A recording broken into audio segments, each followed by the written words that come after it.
I know I saw Mthulis's message like it's Gabe Day. I want to say something. And I said to myself, I can't wait to hear what Mthulisi have to say. Welcome to Radio 54 African Panorama with Martha Matarenda Shumba creating the Africa we want. Thing is, we've been talking about this Mugabe Day. I'm just gonna pick it from you. It's Youth Day, Tulis. But you said it's a Mugabe Day period. So I'm just going to, throw the words around. We have Mthulisi Hanana, who is a human rights defender, and Josephat Mzaca Ngulube. Please correct me if I am not calling your name perfectly. Just correct me. IsiZulu sami vele sithi but ngiyazama sona siyosikhuluma ngesitona isiZulu sakhona but so do correct me. Who is Josephat Mzaca Ngulube, who is also an activist and a teacher by profession. We are here to pay tribute to Chief Vezi Mafu. There is somebody who wrote me something here who said I must read it live, but I don't know. I'm just going to try. Okay. He wrote a poem and want me to read it. He said, Intaba enkulu yako kodwa. Idiliki. Hamba kahle qawe elikhulu. Kodwa omnyama. Ibutho elikhulu ebeligodwe isizwe. Vezi kaMaduna. Maduna kamthikana. Mthikana ka dambisa mahubu. Okay. Okay, ningangishayi. Mafu. Mkonjeni, Mathayi, Kokozela, Machili, Nsimbi ngomlenze, abanye bayitshila ngomlilo. Lala kahle nduna yethu. Okay, this is me clapping hands for myself. So welcome to the show, guys. I'm just gonna start with you, Mthulisi, to pick on the Mugabe Day. Share your thoughts on that before we can just move to the tribute. What's your thoughts on the Mugabe Day? Because I know you wanted to say something. Okay. Good afternoon, Martha. Good afternoon to listeners and viewers. No, there is one thing that is amazing about the legacy of Robert Mugabe, because the second-hand dispensation, known as the second dispensation, when they came into power, they deposed Mugabe for doing a lot of wrong things and dealing with criminals around. There are a lot of accusations that were thrown around as far as his legacy was concerned. But what we find astounding and amazing is that once they're in power, the first thing that they sign is to turn his birthday into a national and a public holiday.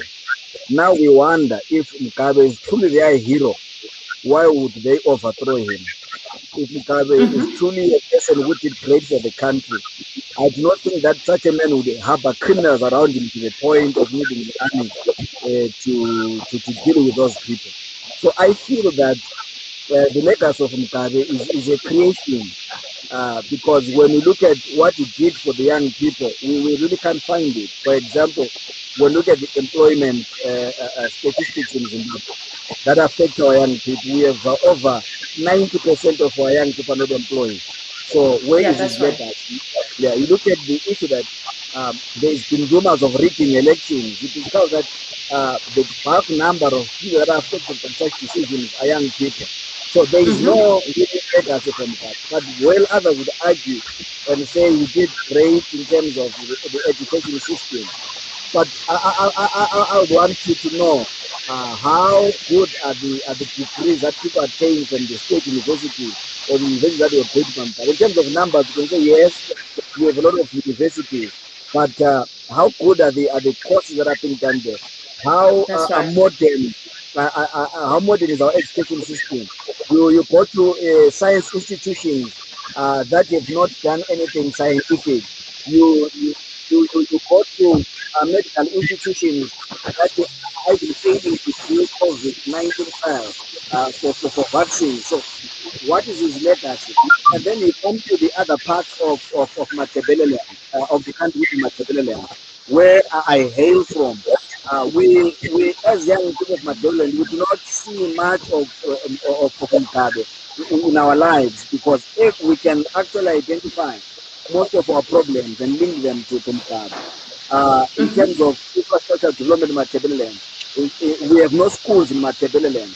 And most of us as young people, we do not have relatives because we could killed them during the war. Our fathers went to war and fought alongside him and other liberation veterans. But after the war, they killed them. And those that survived, including those that were killed, their legacy is not spoken about. Their names would appear in any of the national historical discourses. So to us, Mkabe is really, he leaves a stain in our lives. He leaves a legacy of ruin. He leaves a legacy of destruction. He's a symbol of pain. He's a symbol of gloom and doom. So that's Mkabe to me. That's how I view Mkabe. Our people don't have a healthcare facility. You find that it is in Maduna, where people have to walk for over 10, 15 kilometers to a school to get attended in clinic. So that's the Mkabe that we know. There is really nothing. Most of our road infrastructure that is in Maduna was left by the colonial regime. So that's how we know Mkabe. That's how we remember Mkabe. And I don't think that such a man deserves to be celebrated. If anything, he's one man that should be forgotten by history. I mean, a man who stayed for 40 years in power, rigging his way into power, unleashing violence on opposition, on activists and human rights defenders. I don't think that we would want to teach our children about such a man. We would want to have the scenario where his name is forgotten. His existence is something that we want to diminish and not spoken of, because there's nothing that our people can get. He was a serious nationalist, serious tribalist, and a mass murderer. That is Mkabe for me. And I know I'm speaking for a lot of people, particularly the people of Matabeleland. Oh wow! That was Mthulisi Hanana, who is a human rights defender, commenting on who Mugabe was to him and to the people of Matabeleland. Like I said earlier, it's just gonna be met with mixed emotions. Somebody who is based in Ghana or in Malawi might not see Mugabe the way we see him, because they don't live in Matabeleland, they never experience what they experience. They just see Mugabe as somebody who fought racial inequality and everything else. That's how they see him. So his legacy is met up with a lot of mixed emotions. And to Mr. Mzaca Ngulube, what's your thoughts regarding this? Ngingujosephat Mzaca Ngulube. Okay. Thank you, Mzaca. It's very right. I think with the development that we are going to discuss, that was brought up by Chief Maduna, some of the projects they were left hanging because of Mugabe's bad ways of ruling. That's what I might say. I mean, I'm from Flaposi. Thina singugodla omnyama, mahlaba ithwala, omafuza afuleli, omalobola omaphambula injaji ngobuso. Yikho esuka khona induna yethu esithile ibingumafu, uVezi, Maduna, umathayi kanzakana, ugogoza njengedlomodlomo, umatshila nsimbi ngomlenze, abanye betshila ngemvuthu, not ngomlilo. Kule difference between imvuthu lomlilo. So it just shows we are not just coming from an ordinary, under an ordinary man. He was really a man, as a chief, with what he was doing, and also all these things. They come from what you did as a person. In history, that's I'm learning. Introduction. Okay. Thank you so much for that, especially for the praises. At least I'm picking one or two things. He's Shire. We just need to go to who Chief Vezi was. I've seen a lot of posts. I've followed some of the comments, some of the videos that people were sharing. I think somebody sent me a video here. I think let me see if we can it a little bit.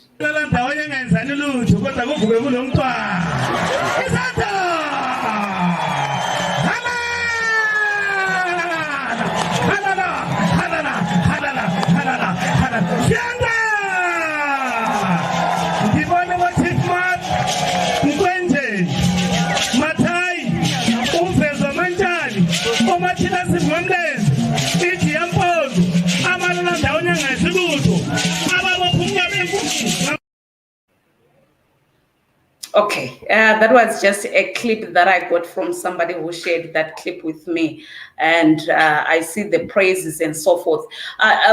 Do you feel that we still value the roles that our chiefs are playing? Just looking at Chief Vezi, it's only in Matabeleland where I've seen a lot of people talking about this. Nowhere else. Do you think that is fair as a country like Zimbabwe? We're talking about unity, wanting to come together. How do you feel about that? Ukuthi he's just being celebrated in Matabeleland, and people from other provinces, they actually don't know who he is. But I read here what Mthulisi wrote. It's something deep, it's something huge. But why is the celebration only in Felabuso or only in Matabeleland? Yeah, in terms of publicity, there's no balance in publicity. If you compare publicity that people from Mashonaland are getting and Matabeleland people are getting, is quite different. So it actually isolates some good things that Chief Maduna did for his people and for this country. This guy is not just a chief, he's someone who started fighting from a colonial rule. And after that, you see him still fighting for. We have seen Chief Maduna escalating Edwela Uguti. Our president should apologize for what they did during Kukurawundi. It's something that is not a secret. So Chief Maduna was one of the traditional leaders who was a traditional leader. But because of hunger, we've got a lot of chiefs that have been compromised. We've got a lot of chiefs that are now artificial, chiefs that are just being given chieftainship for the sake of being loyal to ZANU-PF. You see, so we're having a problem because each chiefs are different from leaders, like political leaders. Zinkosi zomdabu, they speak with authority because they speak with authority. But we have chiefs, they just listen, and the government now sends a uluto if you're doing something that is proper, like right now we've got a distorted history in Zimbabwe. They don't follow the right thing. They only want things that praises themselves. So you see, we've got some chiefs who are bootlicking the leadership for their cars for some enrichment things. So the Chief Maduna was one of the chiefs who stood up for the people, not for himself, not for his stomach. With what he did, as we have seen, that is a true revolutionarist from 70s, where we see him being arrested for certain things that he was doing. He wanted this country to be delivered from Rhodesia to Zimbabwe. And again, after they delivered, he has always been saying, this is not what we fought for.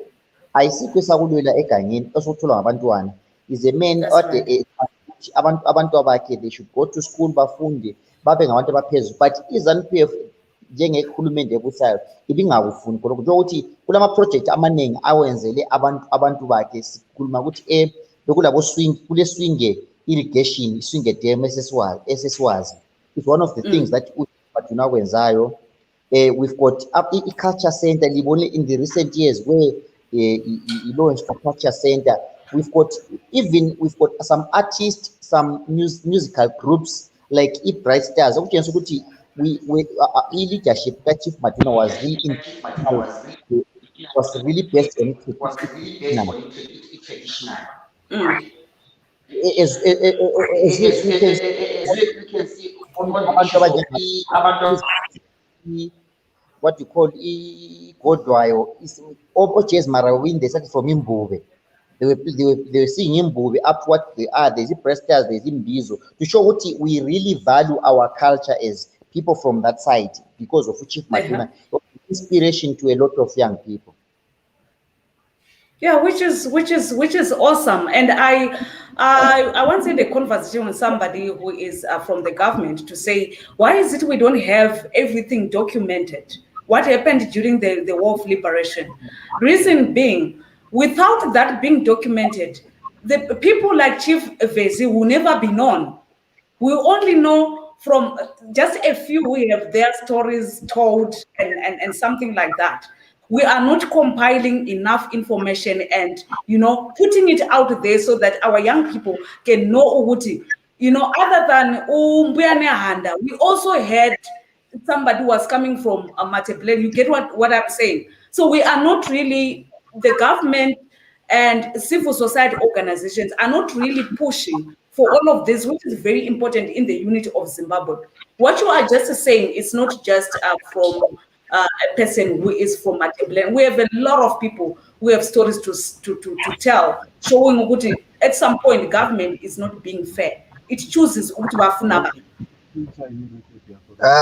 Martha, I want to come in now. There's a few things that I want to correct you on. As far as why is Maduna not being known.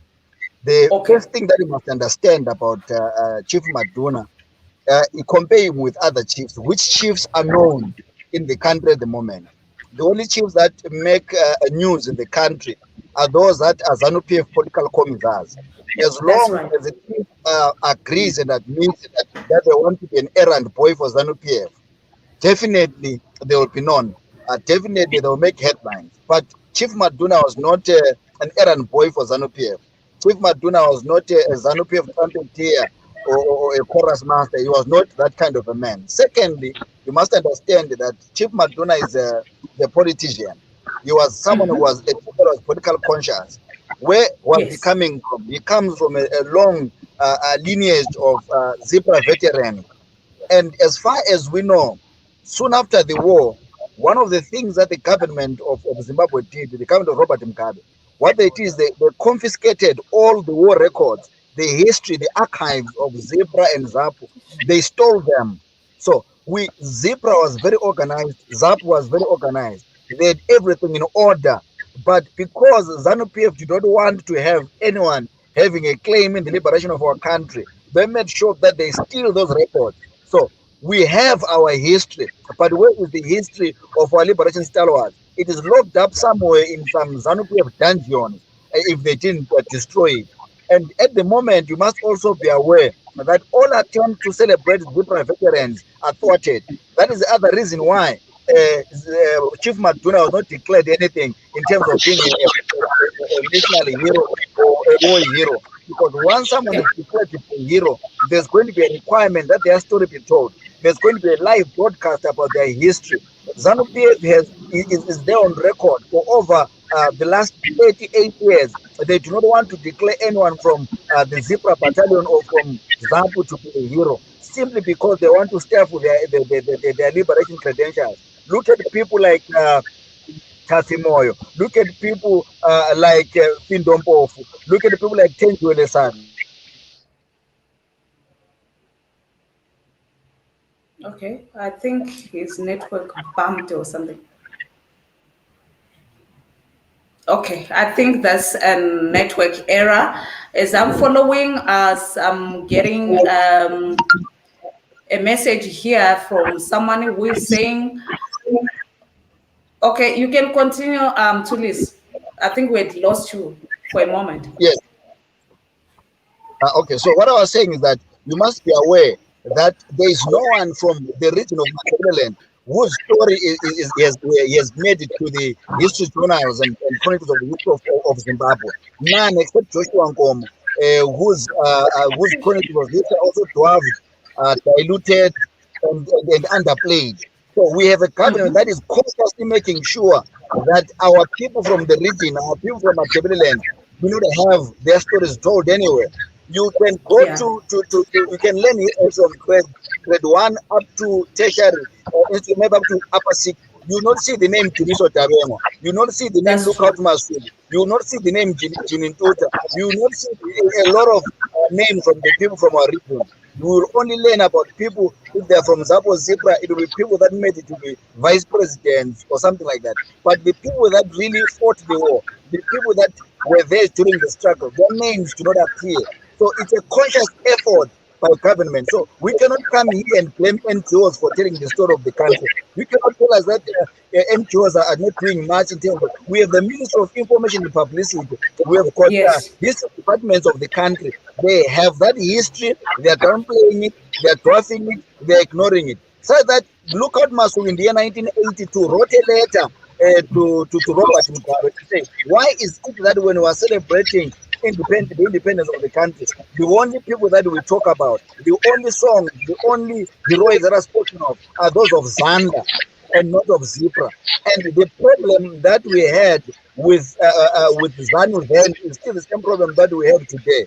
ZAPU had actually gotten to a point where they had decided to set up a history office called Makena Trust. That trust was dealing with the history of the people of Zebra, but the government did not support it, to the point that up to today they do not have an office. A big institution like that. His director, who is a liberation war hero himself, Zephania Nkomo, died a few weeks back. He was not declared a national hero. But we have videos like Potakez, Menat Mzariri, that are buried in the national shrine, declared to be heroes. What did they do when the real people that fought in the liberation struggle are not heroes? Who then is a hero? So the responsibility of telling the story of Zimbabwe rests squarely on the shoulders of government. We should not exonerate government and blame NGOs or any other player for that matter. So that is my piece in terms of why does the name Mafu or Vezi Maduna not appear in the why is this story not told? It's deliberate. There is a deliberate ploy to downplay the role that was played by anyone who connected and linked to Zebra. If you look at even the official obituary, there really wasn't anything much that was said about his role in ZAPU in ZAPU's struggle. Why? Because they want to bury the history of our fathers. They want to bury the history of ZAPU and Zebra, and that is the wrong thing. Government must be called out to order to say they must correct that. Yeah, that's true, and I appreciate what you just said, especially where the Ministry of Information is concerned. We once had a chat with them to say, I think information dissemination in the country is kind of biased. They are not sharing much information, and like I said earlier, I don't think they have any records left right now, unless they are hiding them somewhere, of which we need to put them to task to have that information. We can not relax and say it is what it is, they must change their minds or whatever. It is something that we need to fight for. This is not just about you and me, but our children. They need to know who Chief Vezi was. They need to know all the role players during the War of Liberation, whether it was ZAPU or ZANU. They need to know those people. We need to know our history so that we can shape where we are going. I see a message here. I think this is from Eric Knight, who is saying, Josephat Mzaca, I think he was correcting me, and saying hi, say hi to Josephat Ngulube and Clifford Madonde, saying greetings, Martha and Josephat and Hanana. Clifford also very interesting topic. Patisa Kandebele, he is following. He's the one who sent me the poem, and unfortunately, Patisa, I messed it up. But when it comes to reading, I'm still a toddler. I'm still learning regarding that. So with everything that Mthulisi and Hanana have shared, what do you think can be done going forward? Right now, I think we have solutions. What do you think can be done to improve information dissemination, to improve all of these things? Because we need to know, we need to learn. Should we go to the education department and say, here is the information that we have? of course, the Mugabe regime managed to destroy, let's just say they destroyed all the evidence where ZAP is concerned. So should we leave it there, or there is something that can be done now to make sure that in the next 5 years, history is told? Martha, you must understand the issue that I'm bringing out more than anything. We do not have a shortage of information. We have a lack of political will. That is where we have a problem.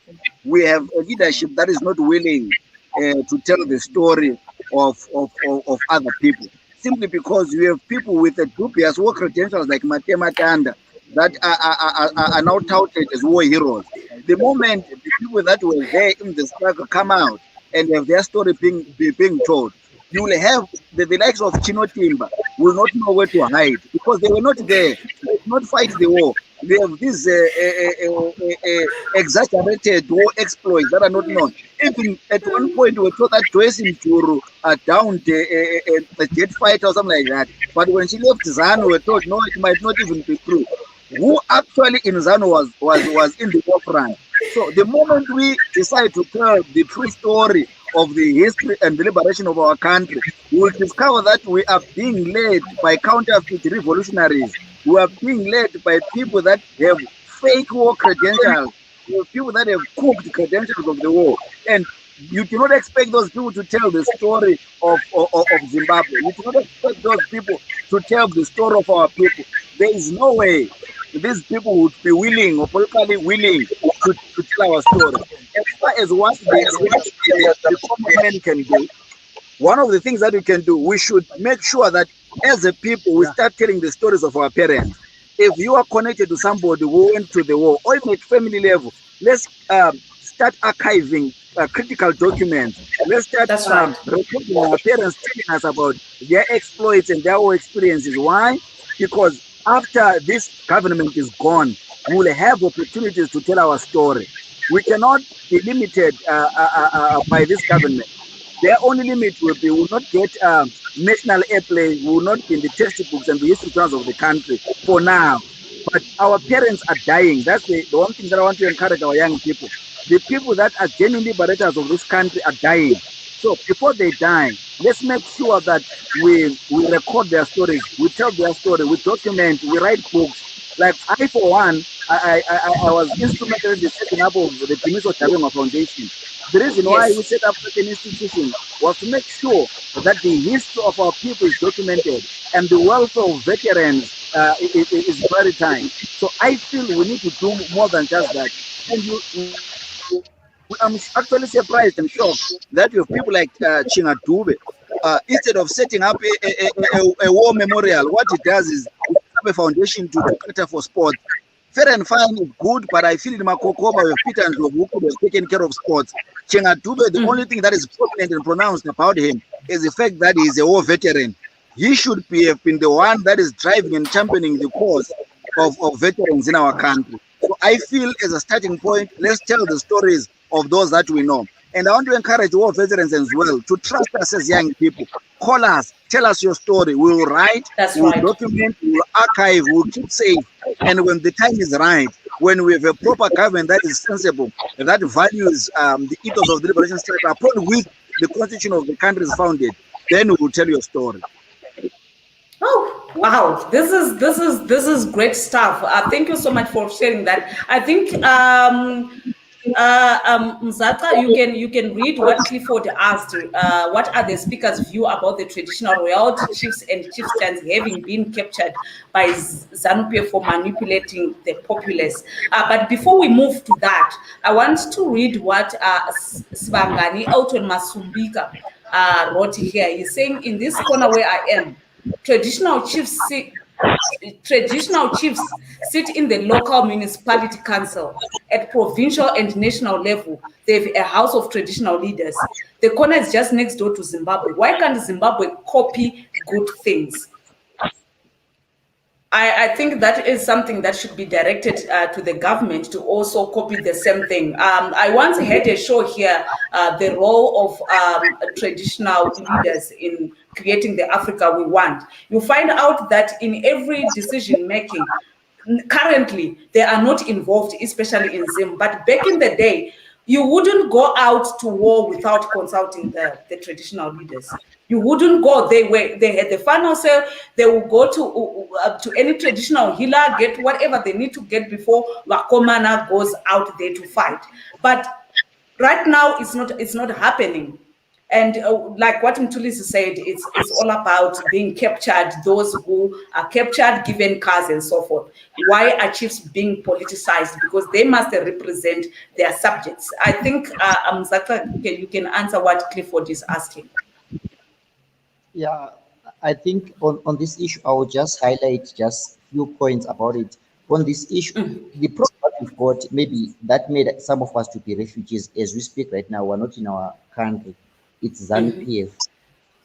ZANU-PF has actually captured almost everything. They know that the people listen to. That's why I said a chief speaks with authority to the people. So if the chief says go and vote for so and so, definitely those subjects, those people will vote for the chief. So our biggest challenge that we've got, it's ZANU-PF that has made everything in Zimbabwe to look like a ZANU-PF, because police is now like ZANU-PF. But we need as we move along, we create a political situation whereby there's a difference between a government thing and a party thing. Because right now everything is captured by ZANU-PF. There's no, it's now like Zimbabwe is ZANU-PF. We need to change that mentality that has been created to our people, that everything that is in Zimbabwe is about ZANU-PF. That's what need to change. I think I can just simply say that the problem that we've got is the ZANU-PF that need to remove, or as we move along, if there might be political reforms, if they can need to we negotiate for powers, and that these are the reforms that people should advocate for. I thought they were going during the GNU. These are some of the things that were supposed to be differentiated, but what we've got are being led by detectors who don't even care about the constitution. So at the moment, the biggest thing that we've got, that is a pillar that we've got, is ZANU-PF on its own. It has captured almost everything. So it's no longer a thing of a chief, because even the chiefs, they know the moment you start standing against ZANU-PF, you will get sidelined, get persecuted. Yeah, but which is very wrong. I don't know if there are any ZANU-PF people listening in any leadership position who can actually go out there, back there, and change some of these things, because they need to read the situations. We cannot have people left, right, and center saying ZANU-PF this, ZANU-PF that, complaining, and they are not listening. And this has been happening for many years. And someone, Paul Shaw, he is based in Europe. He actually said we need a summary of this. So I'm just going to type everything that's been said, summarize it, and see if we can send this to the Ministry of Information and whoever, any stakeholder, to say these are the grievances of the people. We are failing to work with each other because of all of this.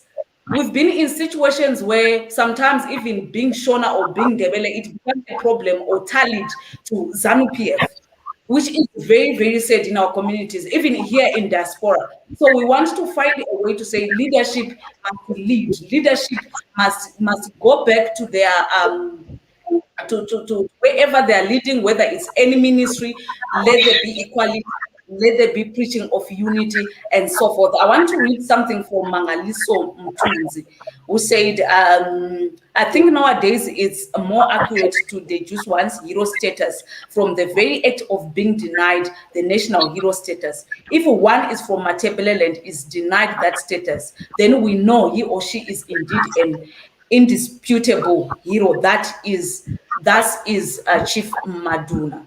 So what he's actually saying is that he was not given the hero status simply because he was one of the good chiefs, like you were highlighting. So whoever do good for the people is not just going to be celebrated. They are sidelined. So when we are looking at, I saw something on social media regarding the legacy of Chief Maduna. Uguti manje so kuyaliwa. Some people are saying, okay, we shouldn't have spoken. I think there was a speech about let's bygones be bygones, or let's the past be the past, about Nkukura Windy and so forth. What's the mood? What's your thoughts regarding that? What do you think should be done by the government? or by ZANU-PF regarding that issue? Because I saw you are touching the nerve of the political discourse in Matebeleland. And one of the things that we must look into is the issue, the international practice in terms of dealing with a genocide, because we must first accept that Kukurahundi is a genocide. That's the starting point. That's right. By accepting, the people have accepted, but we want ZANU-PF, the government that is in power now, number one, to acknowledge that Kukurahundi happened. An acknowledgement, because at the moment you have the state saying that it's a equivalent disturbances. You cannot call the killing of 20,000 people a disturbance. A disturbance is what we are having now when a network fluctuates, not when someone has died. You can't call that a disturbance. Right. So one of the things that we must do, we must have the government making sure that government acknowledges that Kukurahundi happened. The second thing is, let's have a scenario where government apologizes. There must be an apology from the government, because the people that were killed by the army. The people that were killed by the government of the time. And the people that were killing that time are still the people that are in power now. So they are personally liable for the death of our people. So that is what must happen. But over and above everything else, the way forward about Kukurahundi must be detected upon by the victims of Kukurahundi. Nowhere in the world, in conflict resolution, do you find a perpetrator appointing a commission, mediators, and coming with the way forward in terms of how people must reconcile. We need the victims to be considered. And there's no victim that would want to come and tell their story or demand justice. How do you demand justice from the perpetrator? How do you go to the person that killed your father and you ask them to arrest themselves? How do you look at the person that killed your father and you ask them to put themselves in jail and pay damages when they have ownership of the judiciary? They own and they've captured all institutions and organs of the state. So I feel one of the things that we must do, we must excuse ZANU-PF from the discourse of Kukurahundi. They must come in as a perpetrator for prosecution, not for any other thing. They cannot tell us how we must grieve. They must not tell us how we must mourn. As we stand today, our people have not been buried. So you can then not come and say to me after someone has died, let bygones be bygones. How do I forget my father when his bones are still lying in a shallow grave somewhere? How do I forget when it's criminal for me to say, Mnangagwa killed my father? How do I forget when I'm victimized for that? How do I forget when over 200,000 of people in Matebeleland do not have birth certificates, they are stateless? How do we forget such things? How do we move on?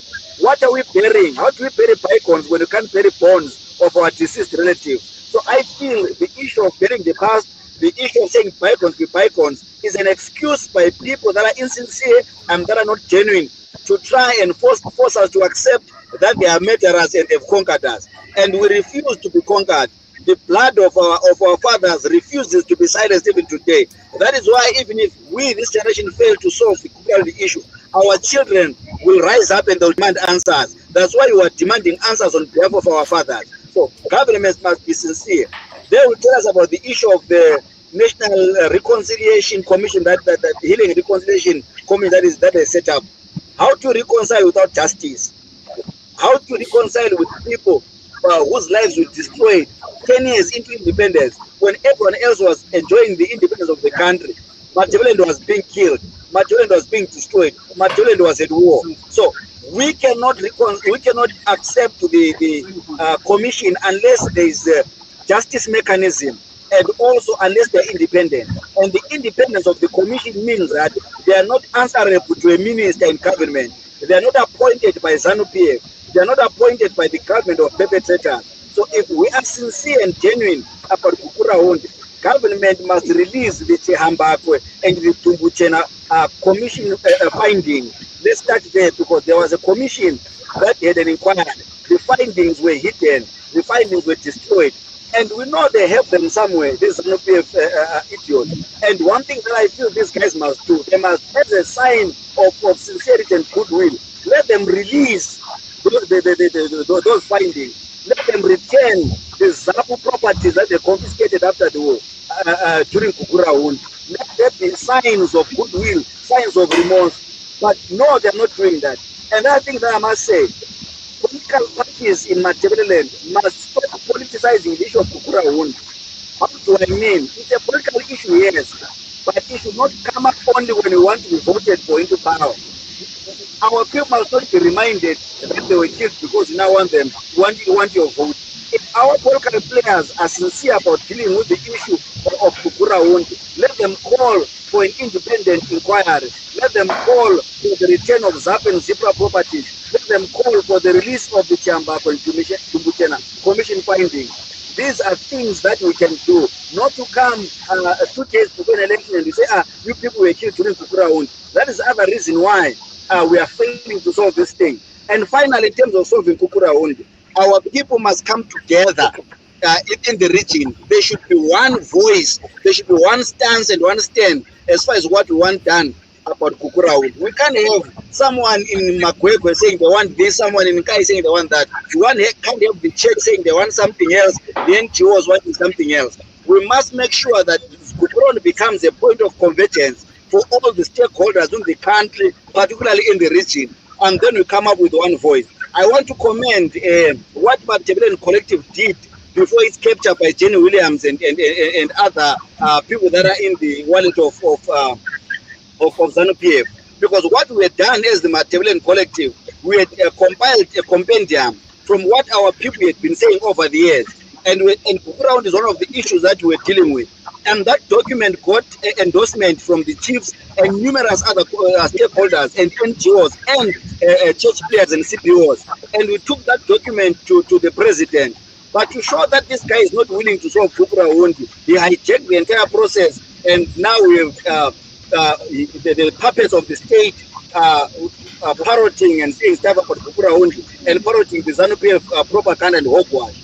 But what we need now, let's reconcile our stance on Kukurahundi. Let's have the chiefs, the church, the business, political players, and all individuals, particularly victims of Kukurahundi, coming together, coming up with one voice to say, this is what we want. I commend Chief Maduna because he, over and above endorsing the compendium of the compendium, the next thing that he did, there was a position paper that the chiefs came together and they wrote, and they said, this is what we want done as far as Kukurahundi is concerned. But this listening president, according to Jenny Williams, refused to listen to Chief Maduna and others. But Maduna did not stop there. He wrote a letter to the United Nations to say government has no capacity to solve the issue of Kukurahundi, to deal with it. We need the intervention of the United Nations. And fair and fine, I agree that at some point we need the intervention of international bodies, because for the last 30 years we have failed to solve it on our own. Maybe it's high time we put pressure as well on the United Nations to say. Okay, I think his network have jammed. Okay, just to add on the speech, I think the speech that made a lot of noise with the activists and other political players was the speech from Chief Maduna's elder son, Dambisa Mahugo, Maf. Even myself, I commented about it, that it was very wrong. It's not what we are as people from this region. Which to me, his speech was an insult to his father. How will he praise people who did not give his father elect status? Ngesithi sithi isicoco ade sasithola chief ngazitholanga zonke Maduna. Yena, what I will simply say is now a baggy. As I've said, my chiefs are now captured with ZANU-PF. That boy is now Dambisa Mahugo is now positioning himself. He was praising for his stomach, not for the people. He now wants to maybe Uti ZANU-PF is going to help him to ascend into a chieftainship, because there are a lot of processes that take place when one is appointed to be a chief. So that speech, to me, it wasn't our representation as from Dambisa Mahugo Mkachana. It was his own speech, just to as a way of positioning himself for his father's chieftainship. Hey, Yeah, kunzima. I think that's something that's gonna be a political battle within the family regarding from his speech. Mthulisi, Hanana, why do we bury bygones if we can't bury the bonds? Wow, I wrote this one down. I'm just gonna include it in my poetry. I'm reading something from Alex here from the WhatsApp group. We're saying, listening to the callers saying the government is burying Zapu history is sad. Let's write it. Now that they are building the Liberation Museum, we'll be happy to read what we want. The school curriculum has to include that. I think that would be an awesome move. That would be great stuff to have the school curriculum adding the Zapu and Zanu history, the correct history, by the way. But we'll always go back to the decision makers. Like what Mthulisi was highlighting, ukuthi bakhona abanye who were not really heroes, bebahlele somewhere and khona manje sibanikeza ama-hero status, and angeke bafuna ukuthi uChief Maduna be painted a hero bona bakhona, which means the real story is gonna be told, and abe baqamba amanga, they won't be known anywhere. So I think that one is a long way to go. But regarding contacting the United Nations, if we can look at it very well, Nabo Abelungu were involved. They aided the regime in doing this. Who they want to push for this, no, fully knowing what they are implicated? How would that work? Martha, it's the United Nations on its own is dicey. But I think the United Nations is more credible than ZANU-PF. That's what we must know. They have proper instruments of dealing with the genocide. For example, do you know that the government of Zimbabwe has no capacity to come up with the DNA of an individual from the bones? The state has no capacity to do that. The state has no capacity to dig up and bury bones without destroying them or destroying the evidence that they carry. So when we are going to United Nations, we are not going there because we want them to do anything spectacular, which is outside the ambit of what the United Nations does. The United Nations has got organs that deals with these things. We're going there for their expertise. Oh, okay. I think that works, because I once had a very interesting conversation with a U.S. embassy analyst. We were talking about the human rights abuses in Zim, and I said when is anyone that is implicated, let it be so. Because all the things that we want is a truth and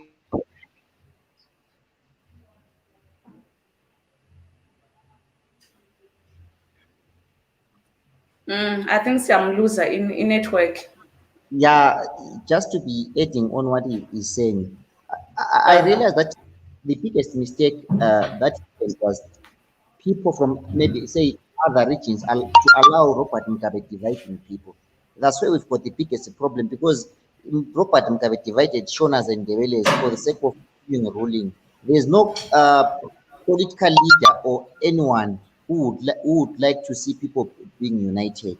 So that's number one weapon. And this bitterness of Kukuraun is the one that makes us to keep on fighting with our fellow brothers nationally. I think we don't have genuine leadership that should stand up and own and have a position with what they did during Kukuraun, so that at least we can now say we are now reconciling this. Because this culture of tribalism, of dividing, is still continues even with Mnangagwa. I think as people, to some extent, we need to find a way of coming, because Kukuraun is not ever Shona who was involved in the killing of rebellions. We know the perpetrators of Kukuraun, but you might find this thing, because it's not changing it in a right way.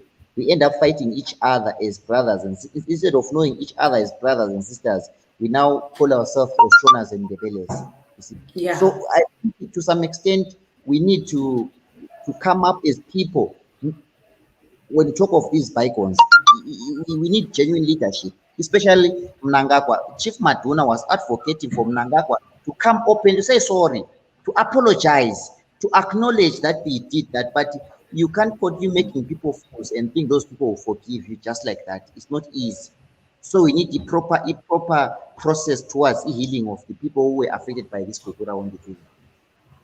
Yeah, I think the process, when it comes to the process and what you just said, that they cannot put together a team regarding the issue of Gukura Wind without the victims being included in that team, without the victims actually leading the way to say this is what we want. And this is something that they were supposed to actually about Chief Maduna, to say what do you want, what do you need. So without that, it feels like it's a long way to go, and there is no bygones that's gonna be buried, and tough enough because our children are growing together, going to school together. We are spreading the hatred, we are spreading the disunity. Even kumjolo uthola ukuthi sowuthola indebele lakho elihle, uthola ishona lakho elihle, but angeke kusasebenzeka because one or another the brother is going to bring up the issue ye-Gukura Wind and vele kube nama-tension. So it's not just gonna be at political level. If this thing is not sorted, if this thing is not singahlali phansi sikhulume kahle and abantu bavumelana ukuthi kuyiwaphi, there is nothing that is going to work. And I think Mthulisi is on mute. I think Kuluma, you are on mute. Right. Okay. Can you hear me now? Yes. Sorry, I'm sorry about network. Unfortunately, I thought I'll be home by now, but I'm still in transit. I'll be settled shortly. Yeah. I was still talking about the issue of the United Nations. That we are going there for the expertise because we have no capacity.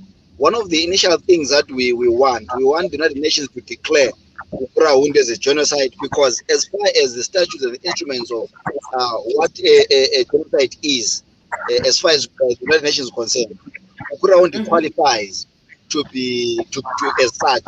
So the next step will then be the United Nations must then come in and assist us to solve the impasse that is there in the country between the victims and the perpetrator who's in power. So one of the things that we can then do is to set up a neutral and independent United Nations-led commission of inquiry.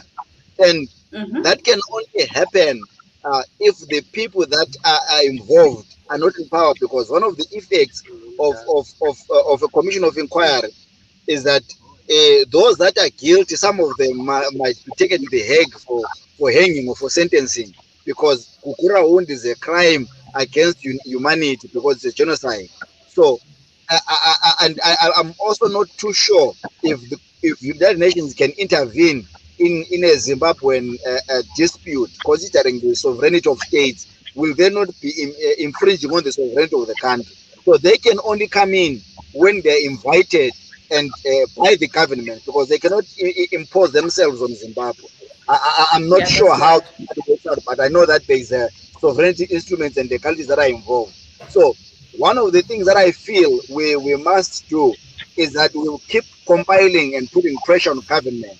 But the challenge that we have again is that we are dealing with a monster. We are dealing with a government of vampires. These are bloodthirsty vampires that you would not want to be opposed. If you oppose them, they want to kill you. If you tell the truth, they want to disappear you, abduct you, and do a lot of these things that are in perpetuation to Gukura Wind. I, for one, I'm in a foreign land because they came to my house, attacked me, Gukura Wind this time in the dead of the night. Armed men from the army, the CIO, and some in police cars.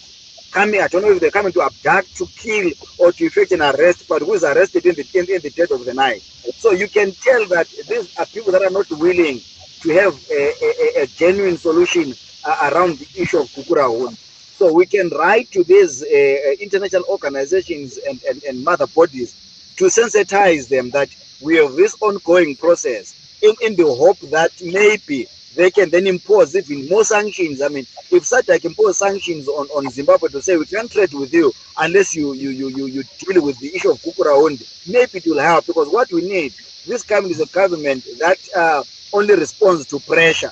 This is a government that responds to force, because their modus operandi, their method of operating is violence. So it means the language that they understand is force, and it is violence. That is why in some of my other publications, I've been warning ZANU-PF to say, if you are not sincere and genuine enough to deal with these issues, what will happen? You are going to force people to fight back using the same violence that you use against them. Yeah. Regarding in terms of going to the international community, especially the UN, like I was mentioning, I once had a conversation with a US political analyst regarding this issue of human rights abuses. So I wanted to find out from him, from which year do we talk about human rights abuses from ZANU-PF and with the Mugabe regime? And he's talk about from the land reform. I'm highlighting this because I was asking to say, with the issue of Kukurahundi, are you aware of that? Because that is something that we call a human rights abuse, right? Because many people died. So are you also putting that in the same corner? He said, with regards to that, I cannot answer, but I just know that he mumbled. This is something that I did not hear from someone. This is, I can't name the guy's name, but I had the interview. I spoke to the guy regarding this, and that was his response. And to me, my conclusion was probably they are not going to wanna help or pressure this to make it a genocide or a human rights abuse, simply because somehow they were involved back then. So when it comes to a situation like that, probably a UN as an independent can assist in other ways, like you mentioned. Because when you look at like when they are doing the hashtags regarding Zimbabwe and ZANU-PF, I have never seen even the US embassy hashtagging regarding what happened in Matabeleland.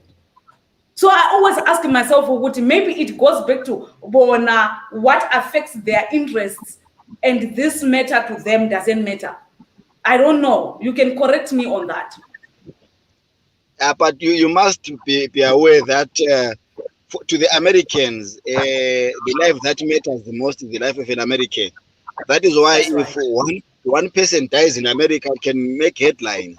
If 20 die in a bus in Nigeria, it will not make headlines. Look at even the case and the scenario in Libya, where one little known ambassador died. It made international global news. It actually even clouded what was actually happening in Libya at the time. So one of the things that I feel we must do, in as much as we have no 100% confidence in the UN, but I feel to a greater extent the UN is better poised to deal with our genocide more than the issue of ZANU-PF dealing with it. So it's something that is worth giving a try. Remember, as far as the UN is concerned, it's a strong institution, though to an extent some can say it's captured, but this is not captured by ZANU-PF or by its handlers to a certain extent. So I feel we lose nothing when we engage them. Let them say no. Let them come out. Let's put pressure on them. It's actually less risky, less violent, less bloody to put pressure on the United Nations than to put pressure on ZANU-PF, because ZANU-PF will look for you and kill you if you mount pressure on them. So I still insist that we must pressure the United Nations. We know that Britain was involved. I'm not sure as far as the involvement of America is concerned, but we know that Britain was involved in Kukurahundi to some extent, because right in the midst of Kukurahundi, you have the Queen knighting Robert Mugabe. I mean, they look the other way. They turn the blind eye. But we also would want to know how deep that involvement was, because one of the things, quoting from the Bible says, "You shall know the truth, and the truth shall set you free." So, more than the consequences of what will happen after we know the truth, we want to have closure in terms of what happened, who did it, why, what were the circumstances around that. Another thing that I also want to hasten and say that Kukura Winji is complex in that it comes at many levels. And unfortunately, we want to tout it as a tribal issue many times. Yes, it was 100% a tribal issue because the people that were targeted mainly were people of Matabeleland. But also it was a political issue. And if it's a political issue, there is no reason why I will not marry a Shona because I am Jebelo, I am Kalanga, and link it to Bukura Wundi. Because if we were to judge by that politically, it means people from ZANU PF or ZANU PF must not be married, must not do business with us, we must not have them as looked as tenants in our properties when it's like that. But the moment you make the tribal issue, what it means is you will isolate the people of Matabeleland who are a minority, and you cause the other parties that are shown led to side with the ZANU PF, and you put out there is an issue of that's right. We must deal with it as a political issue. Number two, as a governance issue. We were governed by people that wanted to set up a one-party state, and the stumbling block was Joshua Nkomo and his party, and the stronghold of Zapu at the time was Matabeleland. So I feel it's a governance issue, it's a political issue, and it's a tribal issue. Address Kukura only from these sections. And you must also be aware, I always remind people that the people of Matabeleland resisted ZANU-PF from day one. So anyone who's resisting ZANU-PF today is actually coming to join the people of Matabeleland to resist ZANU-PF.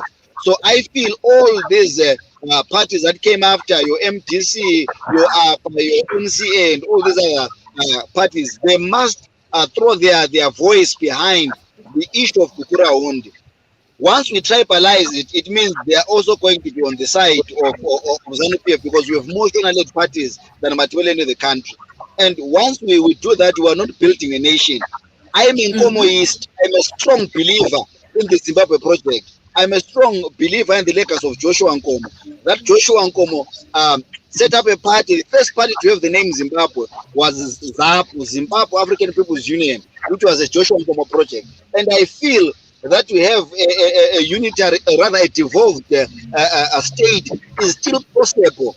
The reason why we have a lot of these problems that are of marginalization and tribalization of these problems is because we are being governed by people that have failed to build a nation. We have a state and no nation. We have a country and no nation. Nationhood is something that is inculcated by the people that are in power. They have failed. That is why most of our problems now look tribal.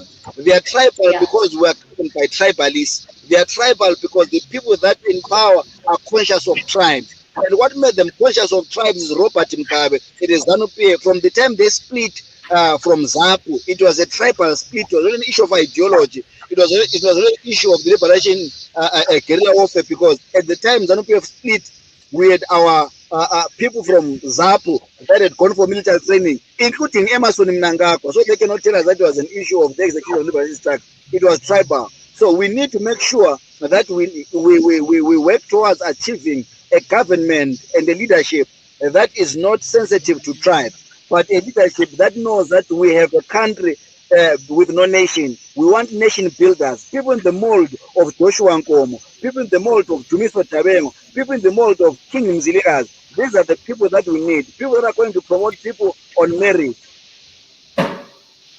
Wow. Hey, this is something else. I just wish and pray that we do have somebody in government who is listening in, or anybody who can report back, because this issue needs to really be tackled. Skatele with all of this fighting and simply because of something that we already have the roadmap of what needs to be done, how it needs to be done, and when. We had an issue from Mberengwa, Ebelingwe. We have the likes of Big Ishtoro. Big Ishtoro terrorized the people in Berengwa. This is something that someone was reminding me, like the likes of Big Story. He terrorized people. He walked with knives around and killed many people, raped women. He actually left children from all the women that he raped, but he got a national hero status. He is at Heroes Acre as we speak. So this is not just about people from Matabeleland. They touched the areas of Midlands too. So we have a lot of people complaining about this to say we want justice to be served.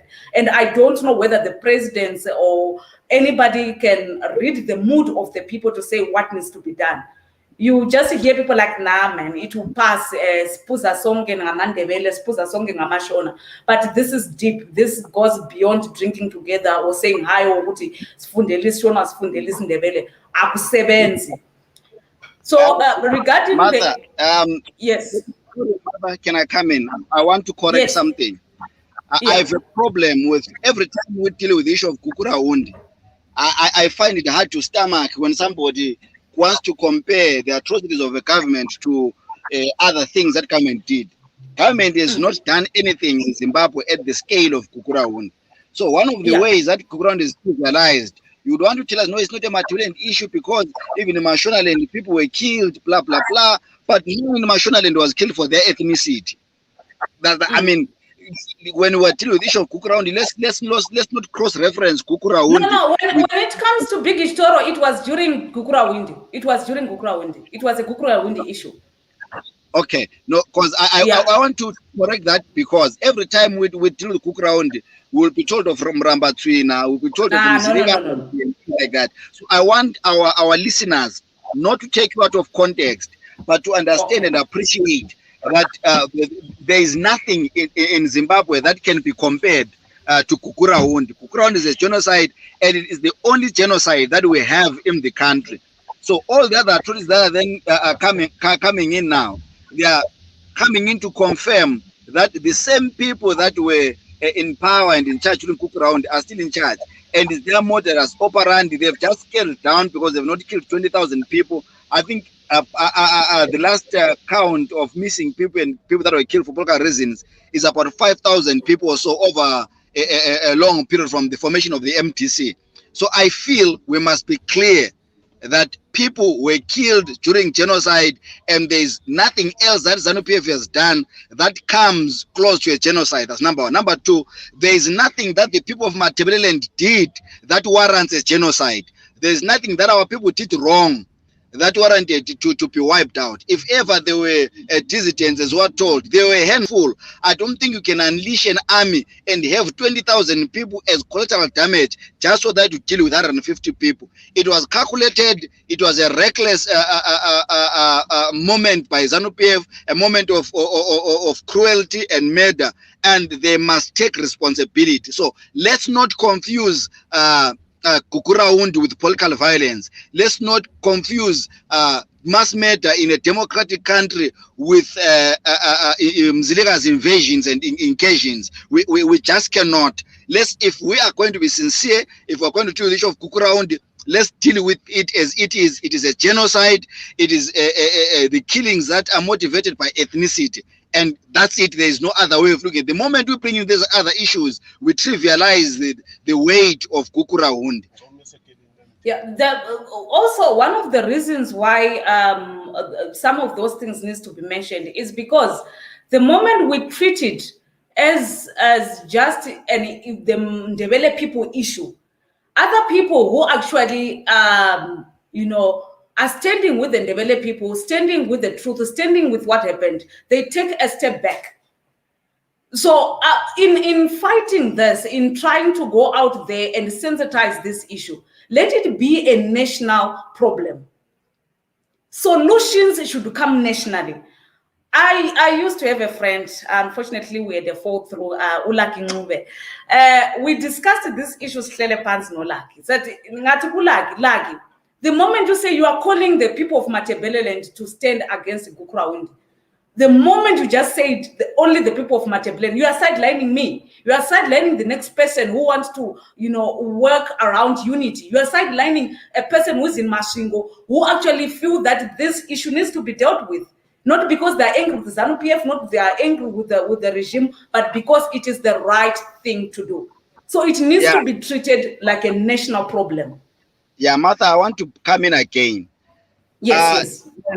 When 60 people die in a bus accident on their way to Harare, or on their way to anyway in Mashonaland, it's called a national disaster. And when we are dealing with that issue, in as much as we are conscious that we are helping people and assisting bereaved families in that particular area, no one has ever said no. This one is not a national issue; it's a Mashonaland issue. The problem that I have every time we discuss the issues of Matebeleland, someone wants to tribalize them, someone wants to regionalize them. We have that affect people in Manicaland. It's a Manicaland problem, but it's a Manicaland issue, but it's a national problem. So we must be clear when we're dealing with it. It's a Matebeleland problem, but Matebeleland is part of a bigger nation, so it's a national problem. So when we say that we need the people of Matebeleland to deal with the issue of Kukraund, we are saying you cannot come from another province to try and dictate to the people of Matebeleland how they must mourn for their dead, how they must do their things. Because one of the reasons why we have a chieftaincy, we have chieftaincies to protect our culture and our traditions as enshrined in the constitutions. So when we are dealing with the issues of death and issues of murder and things like that, our people must be in the forefront of dealing with these issues. Our people must be allowed to dictate the pace of what happens, because they are the ones that are wronged. It is them that are in pain. It is them that are marginalized. It is them that are not treated right. So when you say Kukraund is a Matebeleland issue, it is because you can even find organizations that are headquartered in Harare, based in Harare, with no presence in Matebeleland, championing the cause of Kukraund. And you wonder, who do you represent? You are not from Matebeleland, but you have gone to donor organizations to talk about Kukraund. Who are you? So this is the context of us saying it is a Matebeleland issue.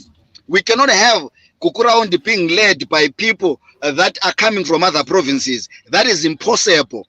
We should be allowed space, which is what Chief Maduna was advocating for, that we as a people must be in the forefront. We must dictate the pace. Government must listen to us. Anyone who comes in to deal with Kukraund must understand that we are the victims. They are coming to help us get assistance and help and move on. But also remember, I said it's a governance issue, because anyone who hears that people were killed for opposing ZANU-PF must be aware that this same government can do the same. In the event that in Manicaland, a government wants to do something like they did with Chiazwa Diamonds, they killed people to get their way. So the reason why we want it to be a national issue, we want people to know that ZANU-PF, if they kill 20,000 people to have a one-party state, they can kill people from anywhere in the country. So we need to build a nation that says, whether it's a Ndebele in power, a Kalanga, a Tonga, a Zezuru, or whatever in power, we do not condone the issue of killing anyone as a political tool, or we do not condone tribalism that results in genocide, or tribalism of any make for that matter. So that's how this issue is a Matebeleland issue. It's a Matebeleland issue, but it's a national crisis, because there's no government that will come and fail to solve this issue and still be a legitimate government. This is one of the litmus tests of legitimacy for any government that will come into power, which is why when someone is saying Mnangagwa must be given a chance, one of the chances that were given, wanted to see how will he handle the issue of Kukraund, and he has fumbled it. It's a national issue because it is a national army that killed people. It was not a Matebeleland army. That's the national complex. And in any case, the people of Matebeleland are part of the nation. We are as much Zimbabweans as any other persons. That is why we want the same opportunities, we want justice, we want devolution, we want all these things. We are fighting for equality, not exclusion. So that is what I want to clarify. Yeah. Okay.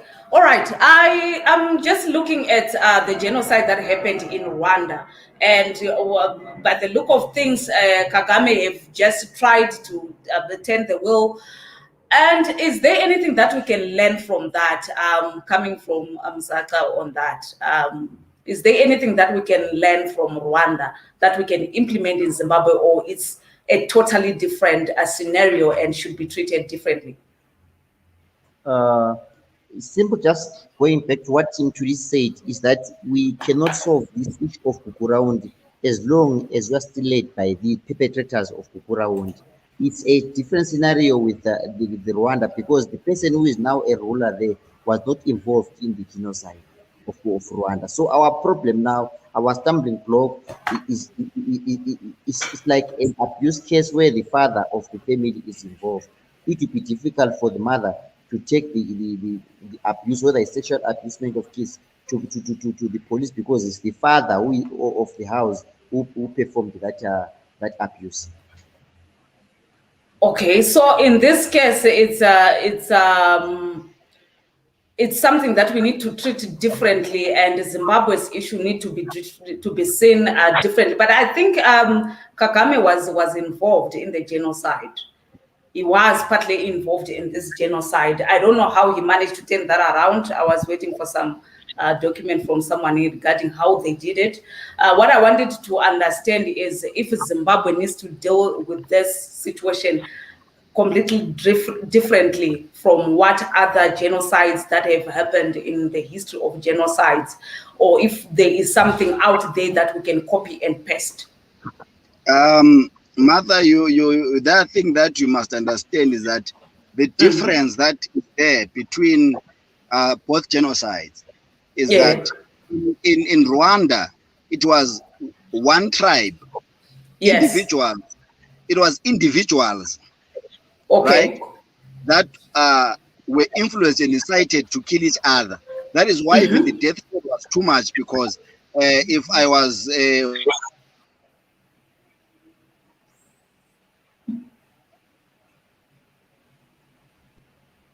so if I was from tribe, I'll just get my pang and go to my neighbor and start chopping. That's why people were being killed in the streets.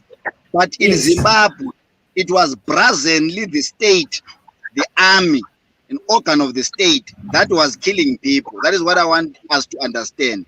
It was the state killed people. That is why we're holding the state liable. That's how the state cannot be a mediator in this process, because they cannot mediate and pass justice against themselves. That's the difference. But in Rwanda, the state is able to come in and try people as individuals, because it was not something that was promoted or propagated by the state directly, but Kukurawundi falls squarely and directly on the shoulders of the army.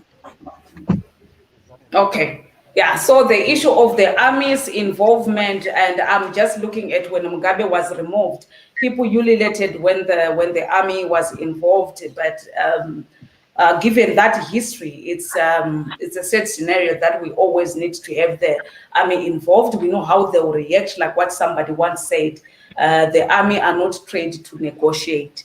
They are trained to kill. So we need to try and minimize wherever the army is involved. We must always try and minimize that, because looking at this issue of Kukurawundi, it's something difficult. Philip is asking if Zeti Dube can't join. I don't know. Mzaca, do you have Zeti's contact details? Yes, I've got. Yeah, you can forward the link, the StreamYard link, so that she can, because I don't have the contacts to forward the link. If you can forward the link, she can. I don't know if it's a she. This is me just going the she. If they can participate, you can forward the link for the StreamYard. I think they want to be part of this whole thing. So another question that I wanna ask you guys, regarding other chiefs in Matabeleland who are working close to Chief Vezi, what's the way forward? Regarding not only the issue of Kukurawundi, but the political and social standing of the Matabele people in Zimbabwe. What's the way forward? Is there any reaching out that they are trying to the government to say, this is our grievances, this is what we want, this is what we need? Yeah, I think one of the things that we must understand is that ZANU-PF thrives on both violence and capture. If they can't capture you, they kill you, or they try and victimize you and bully you. But one Yeah. of the things that I am extremely proud of, that I always say to people in the country, uh, many a times there is a resistance that brought change at any period and any time of the country. It came from the region. Look at even resistance to colonialism. Matabeleland was the last man standing. We were the last to be conquered. Look at we were fighting the Smith regime, the bravest and the brightest and astute of most astute of our cadres of the war. They were coming from Zebra, led by someone from this region. Look at the MDC, the only other party that I feel after democracy and after the Unity Accord has been able to fight injustice and fight for democracy. Their stronghold has always been in Matabeleland. So what I'm trying to say is that we have a legacy in Matabeleland of brave people that are not easy to capture, that are willing to stand for what is right. Look at the lineage of Maduna. His father resisted the colonial regime. His grandfather resisted the secular regime.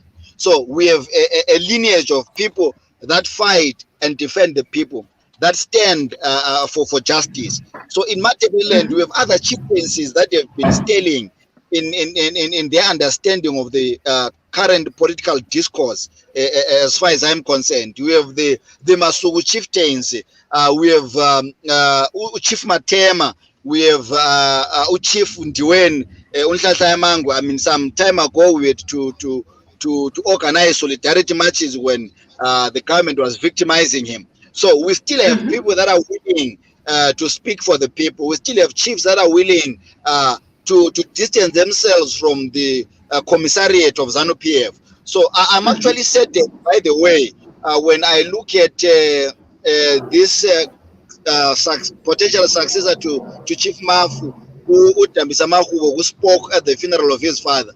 I don't understand how a sane and sober man at the funeral of his dead father would eulogize another man. I didn't understand how he would eulogize Chiwenga and eulogize Mnangagwa and talk about them and forget the legacy of his father. So it calls upon people. Okay,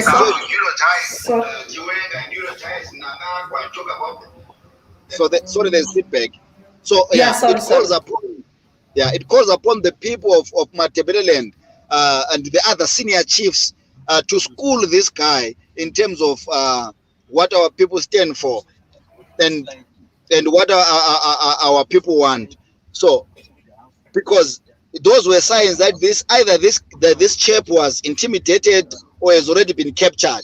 So we need to make sure that we take the legacy of Chief Maduna, a legacy of standing for the people, a legacy of resisting injustice, a legacy of not being captured, a legacy of speaking the truth to power always. That is the legacy that we were looking for, a legacy of standing on principle. We have chiefs that can do that. We have chiefs that can take over the mantle, but I believe that we need to have more of our people involved in that. We need more of our people, many of our people conscientizing one another to say we'd rather stand on principle and die on principle than to live and die as cowards. Oh, lovely. Thank you. Welcome, Zeti. I'm so sorry. I kept on saying she. For some reason, I don't know. No, it's okay. I'm so sorry about that. Welcome to the show. With my name is Martha Matsarenda Shumba on Radio 54, creating the Africa we want. So we are here talking about Chief Vezi, paying tribute to him and discussing his legacy, what he could have wanted, what he wanted, and what it means for the people of Matabeleland and Zimbabwe as a whole and Africa. What's your thoughts? What do you want to say? With me, I want to get into the Gukuraundi issue. Yes. Not in terms of the not in terms of the aspect that happened. First of all, I want to say hi to the panelists and you as well, and the viewers. Yes. I want to show you something that is very weird. A lot of Zimbabweans know about the Chimrenga 1, formerly known as Matabele War 2. It's very weird there. But we know about that. We know about the War of Liberation. We know about that. We know about the independence that we all know. We know about the formation of MDC that we all know. We know about the Mrambatswina assorted killings and abuses that we all know. We even know about what happened when Mugabe was taken over. So we all know that.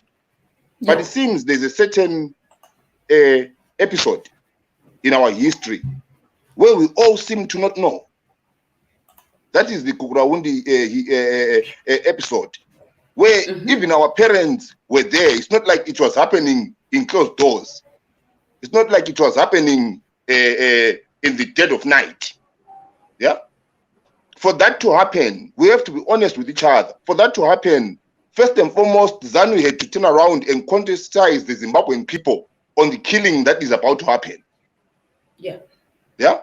It's not an incident that only took a couple of months. It's an incident that went on for 7 years. It's food embargoes. It's people that were sending food in the rural areas into the township, and the food was not even going through. So how can we say we all know about our history, but this certain history, we all seem to suffer from lack of memory? You see where my problem is? We are not taking it serious. We have never taken the genocide seriously.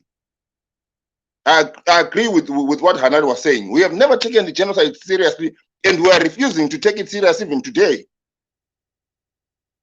Because if we're talking about Mrambatswina, we're talking about 200 to 400 people. Here we're talking about 20,000, a minimum, that was recorded in a space of 2 years.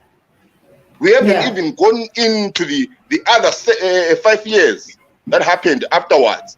Yeah, we haven't even talked about the victims, the young, the survivors, what they went through. Yeah, we find ourselves in a space where Matabele has had the brand of ZANU-PF's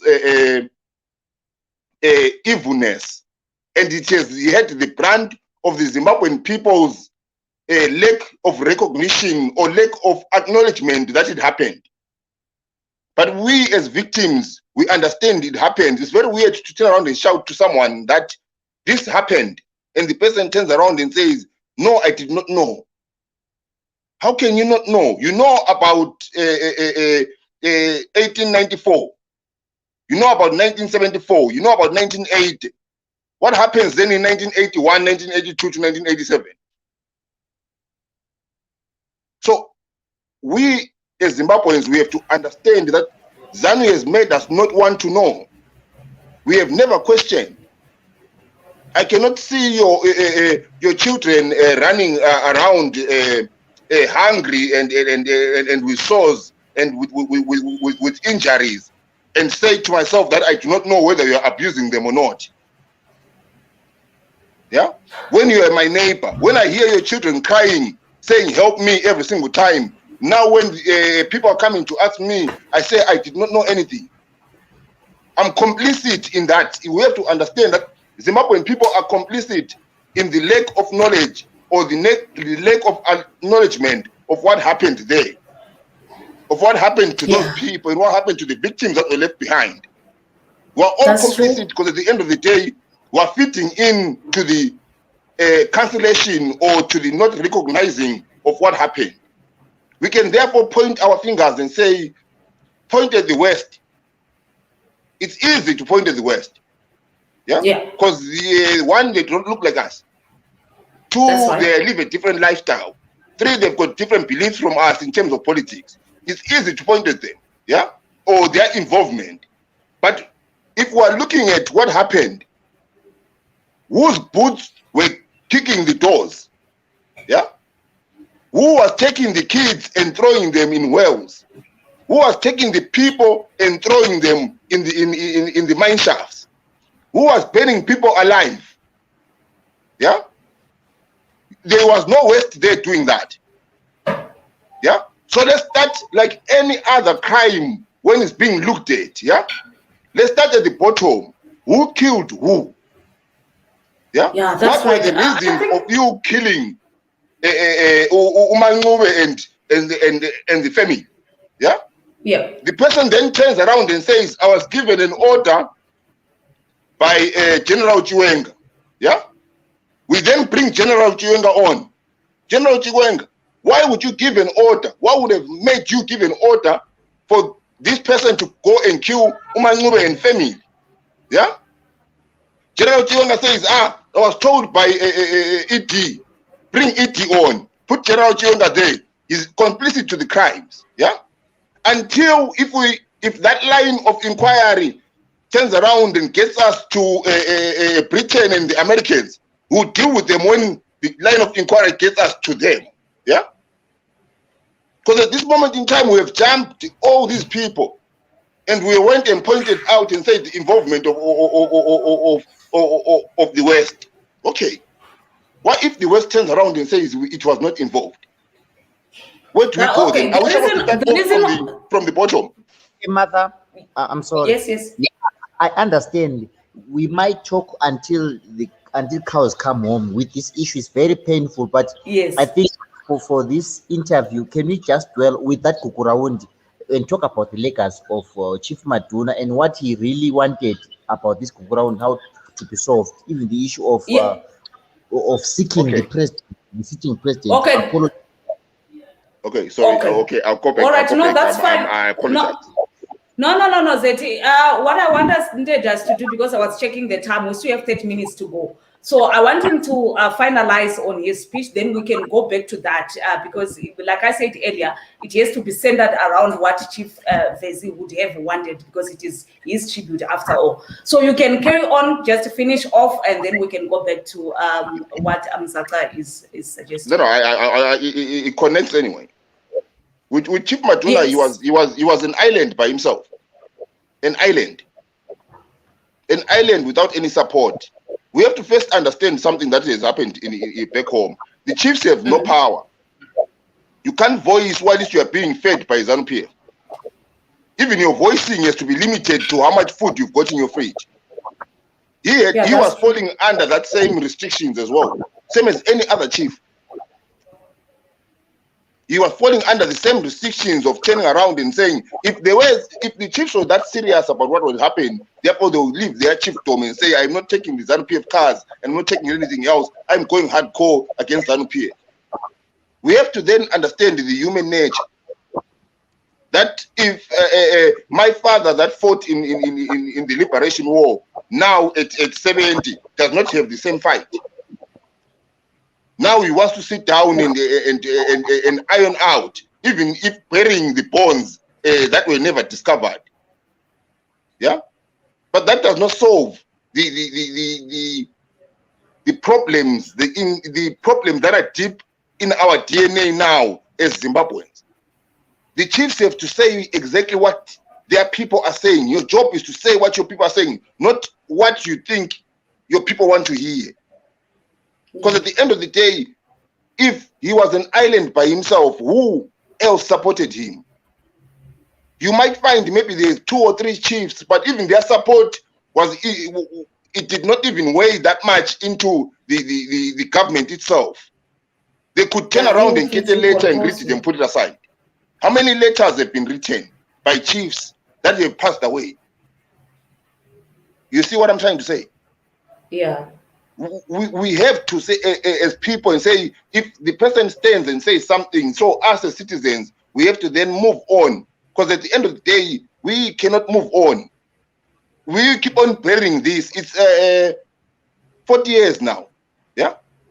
We're talking about a generation, 2 generations past. Yeah. We are going to have the same problems. How many chiefs are going to stand as islands again? And we are supporting them, but at the end of the day, what they're saying is not what we are saying. What we are saying is very sharp, it's very hard, it's very bitter, it's very painful to your ears. Yeah, and that thing that is painful to your ears is supposed to go undiluted to the people on top, as painful as it is. Yeah, for it to soothe these wounds that we have. Yeah. Yeah. Because if we do not do that, this is where my problem is. Another one is going to come up. Another Chief Maduna is going to come up. A letter is going to be written. A stance is going to be taken. That is undiluted, a diluted stance. A diluted stance on 20,000 people. There is no other country in the world that can lose 20,000 people and the letter be sent. There is none. We are the only ones. Even you touched on the Rwanda ones. They did not even send letters. A lot had to be done for them to be at the stage that they're at. Yeah, a lot of wounds had to be opened. Yeah, a lot of people that we thought were or that they thought were good at that time turned out not to be good. But the wounds had to be opened. Zimbabwe is to learn to open the wounds. Even the chiefs themselves. Because with me, God's honest truth, it's not something to clap hands about. When you still have 20,000 people disappearing or that have disappeared, a letter to me, it leaves a bitter taste. Yeah, that's right. Nyaguzo, yes. It's just that, we never take it that deep, but just to make it clear, everyone in Zimbabwe know about Gugurawendi. They know it as much as they know about Murambatina. They know about it as much as they know about anything else that ever happened in Zim. But like we highlighted before, people would just be like, oh, okay, it happened, and so forth. And the leadership is highlighted. They have all the power to make sure that this issue is sensitized in the whole country, but they are not. And for what? Obvious reasons. To say people don't know about it, no, it's a lie. I've known about. We know, Mother, this is where the problem is. We know an event, same as Mugabe turned around and put his infamous words, it was a moment of madness. We know about the moment. We have never turned around and actually saw 20,000 graves. No one has seen 20,000 graves, but they're out there. No one has seen 50,000 immediate victims. No one has seen the almost 700,000 people affected by it. No one has turned around and measured the psychological effect, of growing up in a genocide for 7 years. Yeah, no one has ever measured that. No one has ever seen 20,000 crosses in Rufaro Stadium. Yeah. Yeah. So it is just a moment to everyone's mind. Yeah.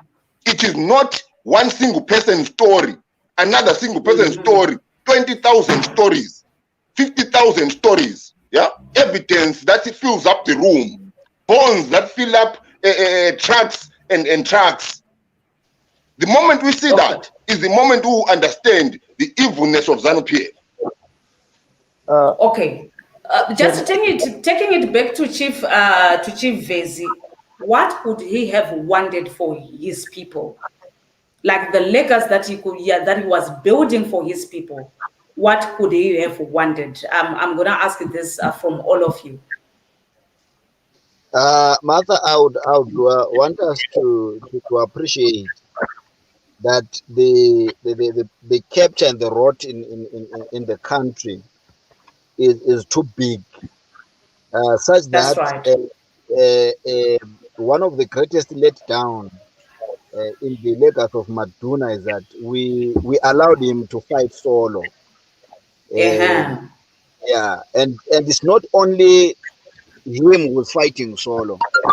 Anyone who wants to fight against ZANU-PF is forced to fight solo because people are tired of the Zimbabwe situation, to the point that some have accepted it, that an act of God will remove ZANU-PF, which is why if anyone starts an initiative, we wait with abated breath to see them being killed, to see them die, to see them being persecuted, so that we turn around and say, yeah, we told you so. This is a dangerous thing. I think that is the greatest letdown from anyone who wants to see change in the country. If you are standing for anything and against ZANU-PF, people will not support you. And unfortunately, if we continue like that, we will always be victims.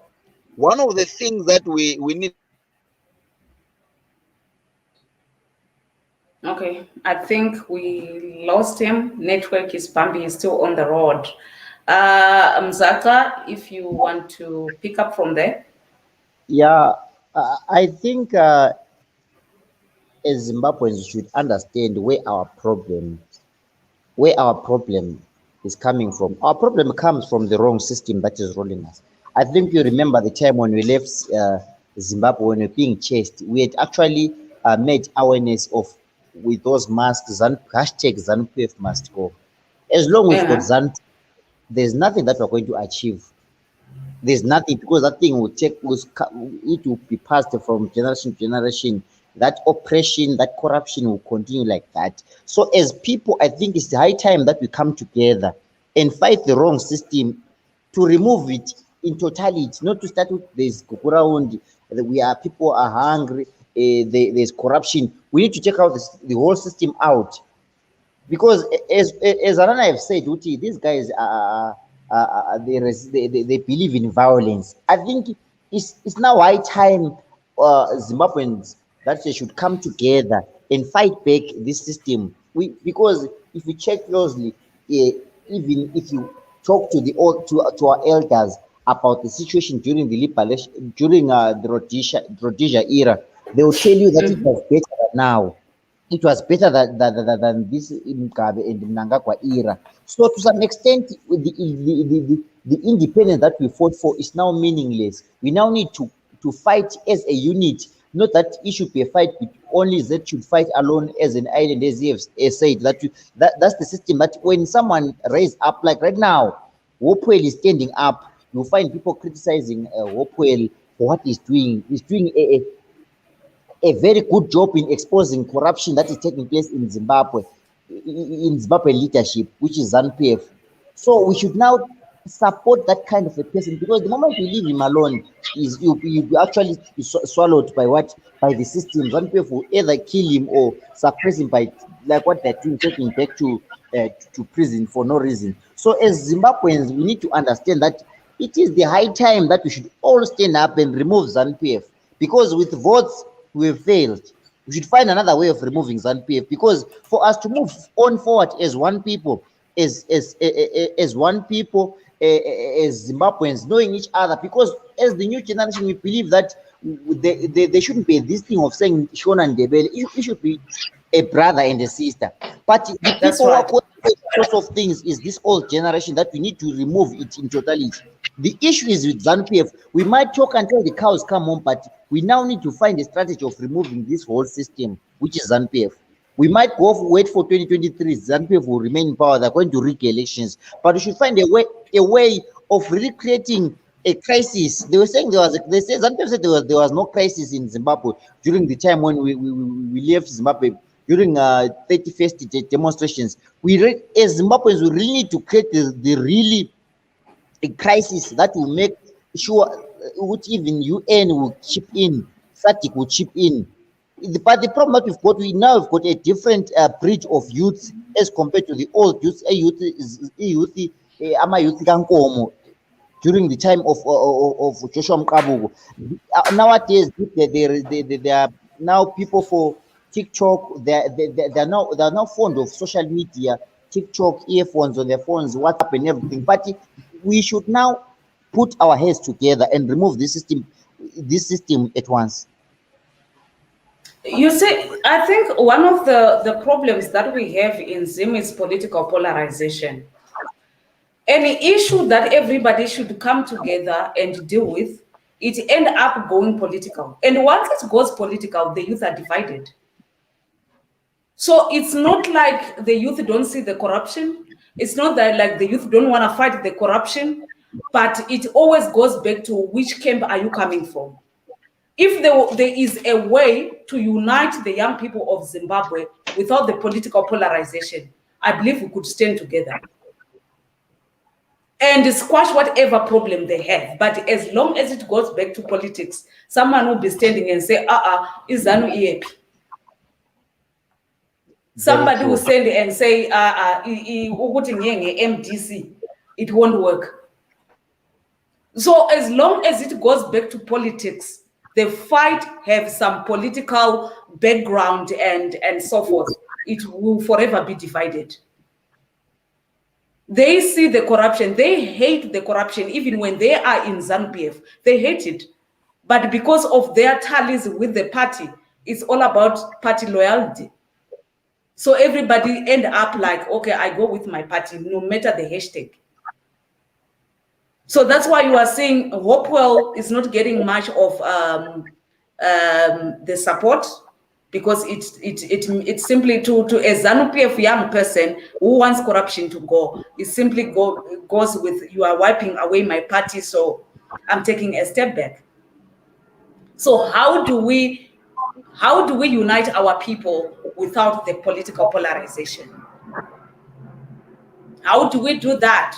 I know that it was possible during the War of Liberation, no matter to what extent, but they managed, the ZANU and the ZAPU, they managed to some extent to say, let's hold our heads and fight this. This is the enemy that we have. They had identified their enemy and the unit of purpose. How can we do that as today's youth? Nice. Do you know, Yeah. Martha? Yes. I think I'm having network problems. But I was saying that the issue of solidarity is key, because you look at one time when Unhlanhla Yamangwe, the chief, was being victimized by the state. We expected to see the whole of his subjects flooding the courts, but it didn't happen. There were times when he would go to court, you'll find 3-4 people, and that was the issue.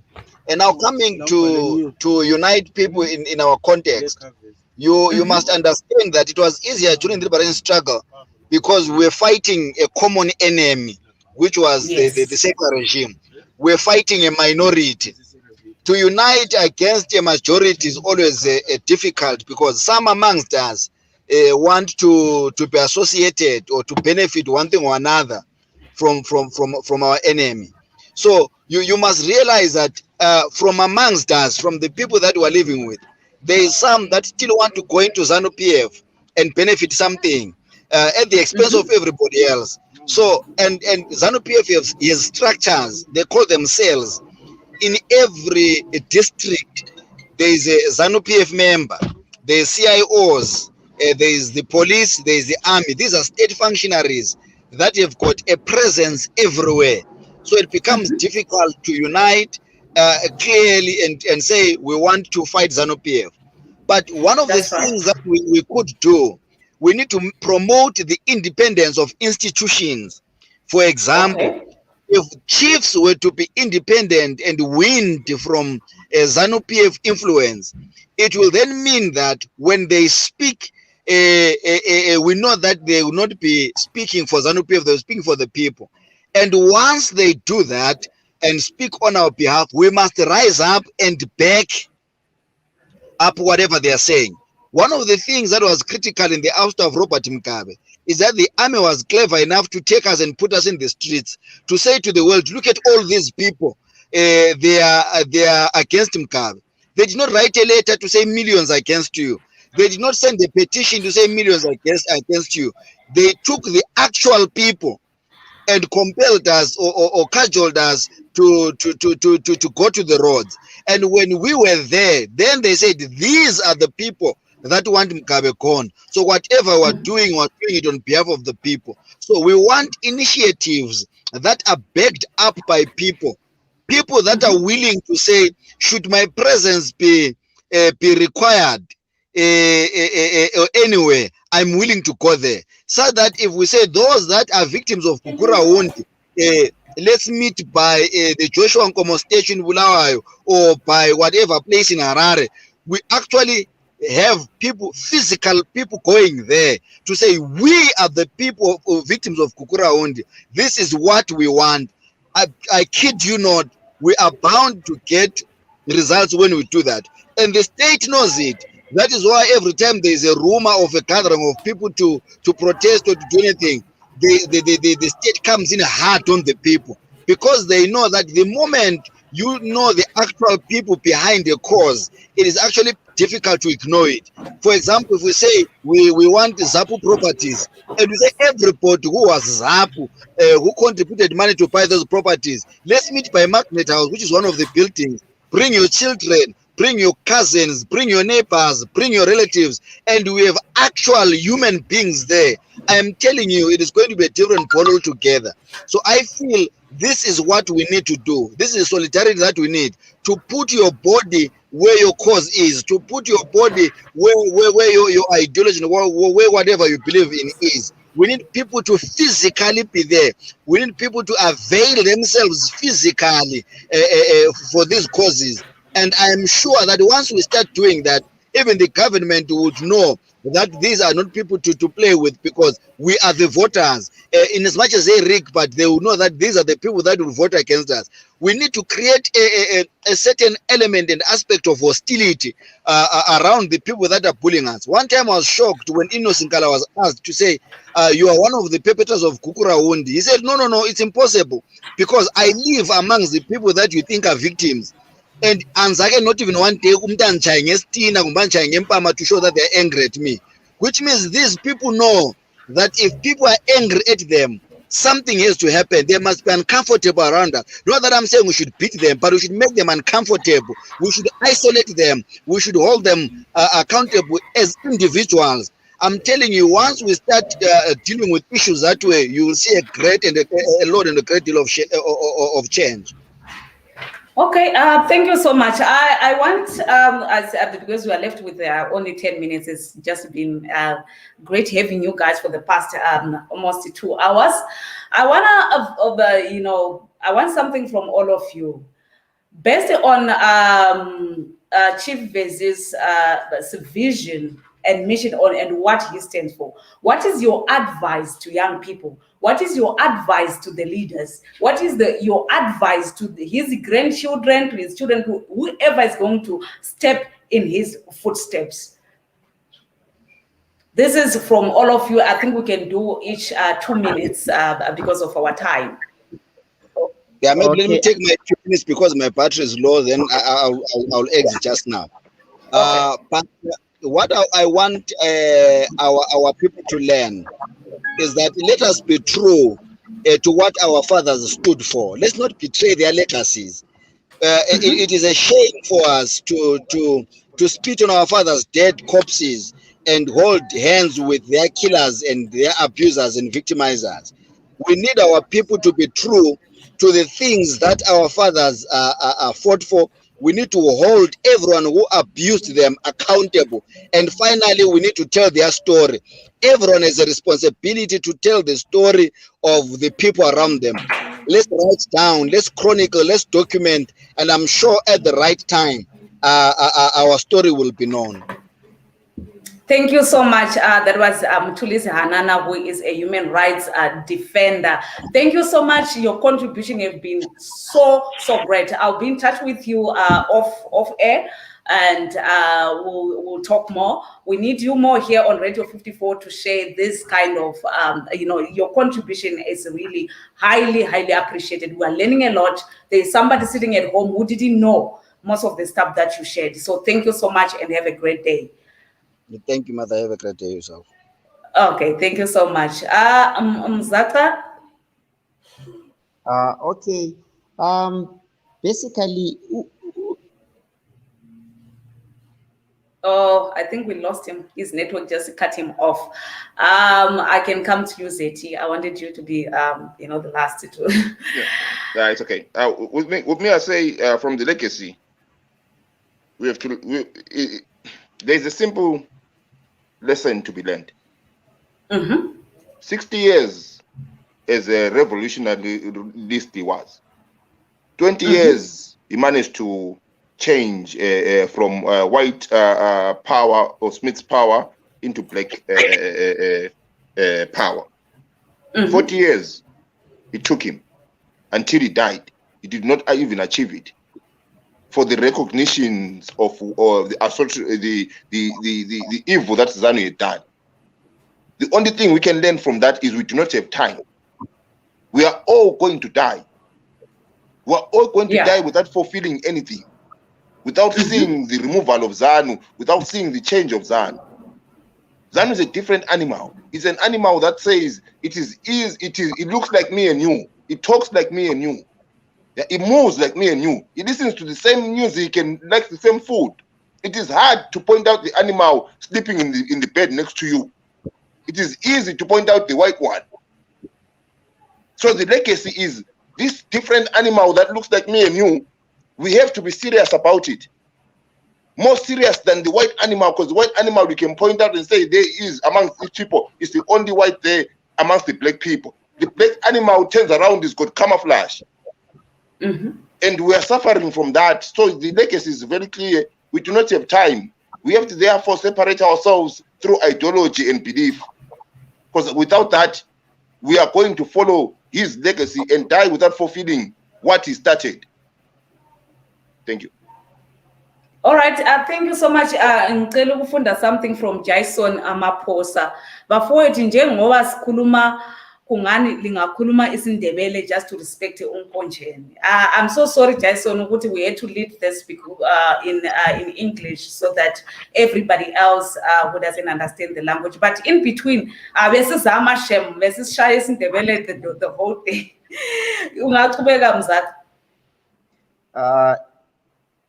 For the sake of Jason, ngizabeka ngesintu ukuthi uChief Vezi ube lolwazi olukhulu uChief undisa isigaba sakhe sonke into eziningi ungakhangela ukuthi he was a fountain of tradition, even our culture. When he opened the culture center, Godlwa Culture Center, Godlwa, so that history amasiko akithi kawapheli.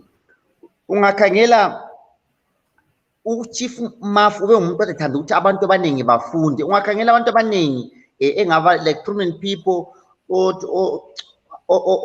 Eric Knight, or Stokos Limbala, or a lot of people, also even NS Skoko, ngabantu abasuka under uChief Maduna.